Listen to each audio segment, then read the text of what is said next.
na-survive natin ang ating 1 week na walang rice at healthy foods.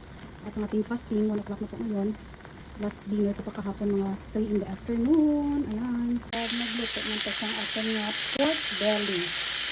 Kabigang 14. Container na pa ng pang 14. Kano, olive oil ang gamit natin dyan. Tapos ang ating na pinabukalan na okra kag talong. Hindi ko ang sabaw. Butangan ko siyang upo, amatis kag malunggay para may sabaw kita.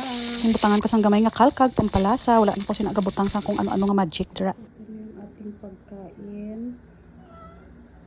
Meron tayong sabaw. Hello, hello! Di tagit yung pa-perfect ang ating mga pagkain. No? Oh, wow! So, may sabaw pa ko di. Let's eat! No rice journey! May mangga ko. Pero it's okay lang siya kay isa lang ka. Slice. Lamit. Sarap tatalong.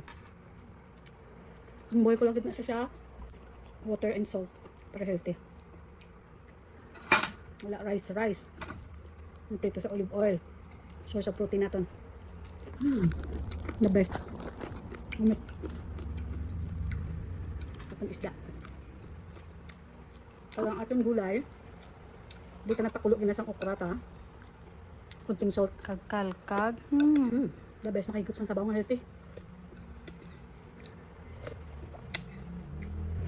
May dalunggay pa kagmay. Ito. Tamis.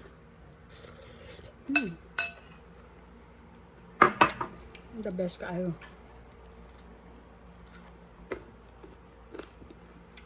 Hagpok kayo ang pork.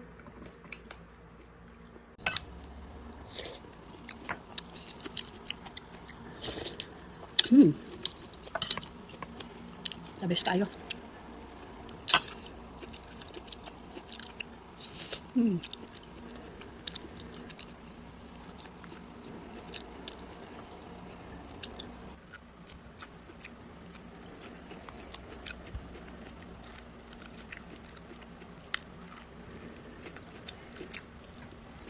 Sarap.